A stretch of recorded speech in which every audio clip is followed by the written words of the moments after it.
Hey Juventini, welcome back to the All Juve cast, where of course it's all Juve all the time. I'm Alberto. I'm going to hit you with the news surrounding La Vecchiagnora to April 29th. Today we're going to talk about the Copa Italia final. The time has been set. We're going to talk about some of the scenarios and how this mercado could shape up for Juventus. We're going to get into the probable 11 against Venezia and our next number 10. Let's go.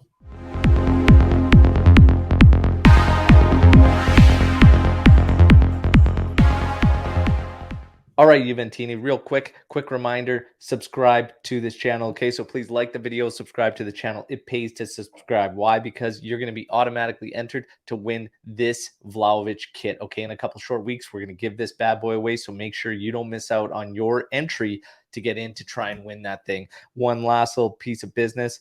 Check out stripedheartsbarrel.com. The latest, okay? These crew necks are unbelievable. Check them out and get them available now for a limited time only. Now, without further ado, let's get to the news, okay? And I must apologize. You're probably wondering, Alberto, why are you coming at us with a new news video? You're supposed to be doing a live right now. I basically went through half of yesterday thinking it was Friday, okay, everybody? So my apologies. The live is tomorrow. It is Saturday morning, 8:30 a.m. Eastern time, okay? So again, my apologies. Now, let's get into it. Copa Italia final has been set May 11th, Inter versus Juventus. It will be at 3 p.m. Eastern time, okay? And yours truly will be on a live watch along. Make sure you check it out. Let me replace the crummy announcers around world football and let me bring the action to you live, okay? Join me for live reactions. Now, Marchisio was asked a few questions in the recent interview about Juventus. He was also asked about possibly being a part of Juventus in the future in office role or whatnot, and he did not rule it out. He said he was born a Juventus fan and he was fortunate enough to win a lot with Juventus, and he would never rule that out, of course. But he did say right now the path he is on is a good one and he is enjoying it. So there you have it. Maybe in the future, not just yet. Now, let's get into some transfer scenarios and targets for Juventus, okay? Udogi and Windal continue to top the list as Alex Sandro replacements, okay? In the midfield, they will be looking at adding some goal contributions in terms of goals and assists out of there. That brings up Pogba and Milinkovic-Savic, but they're also going to be looking if they can move, and a big if, they can move Artur to look at one of Paredes and Jorginho. But the latest now by multiple sources that Juventus will make a push for Frankie de Jong in the summer. So add him into those last two for a possible move if Artur should go. So things are going to get very, very interesting. Now, you start looking at this scenario for Juventus, and you have a lot of speculation about how many moves we could potentially see. I know that the list of outgoing seems very, very large, but I don't think it's going to be as large. I think they're going to make certain decisions because all these moves will tie in together. But in the midfield, it could, right now, if you've got Rabiot, McKennie, Luca, Zakaria, and Artur, I see potentially two of those moving out. If you enter Rovella and you still bring in two out of the targets we just talked about, I think that midfield is bolstered a lot. Even if you take any of those names, I still see this midfield being boosted significantly if these are targets. I know that a couple of the names in there don't excite people much, but you'd have to agree, I think, that midfield, taking into consideration how you shape that up, is going to be significantly stronger. So again, I leave it up to you. I just lay out the news for you to play it out, everybody. Hit me in the comments. Let me know what you think. Now, let's carry on to Dragusin. A lot of talk about Dragusin lately. We've been getting into it here in the past couple days.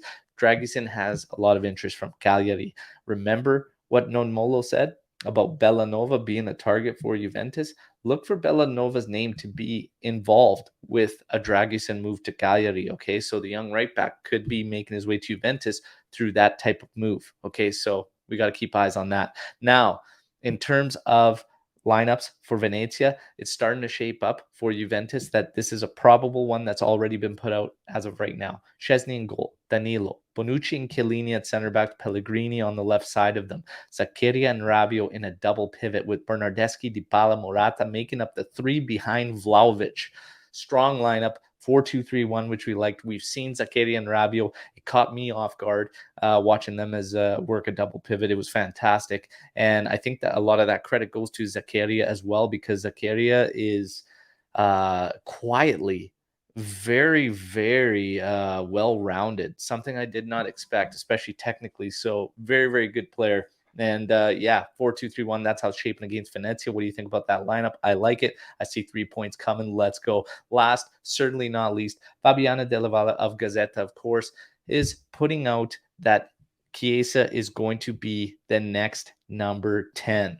There's been a lot of talk about the number 10. Everybody's so quick to give that number away, and there's a lot that plays into this, but I remain strong on my stance, as I did during the podcast several podcasts ago when we brought this up. Leave the number vacant, in my personal opinion. You will know who the player is when the player is ready and whatnot. Chiesa is going to have a lot on his mind, just trying to come back from that injury that he suffered, and putting the weight of the 10 shirt on him, for me, just doesn't make sense at that point in time. I know we're all quick and we have a lot of affection for the number, of course, because some of the players that wore it in the past, but because of some of the players that wore it in the past, we cannot deny the weight of that shirt. And I just think it's something extra that's not required at the moment.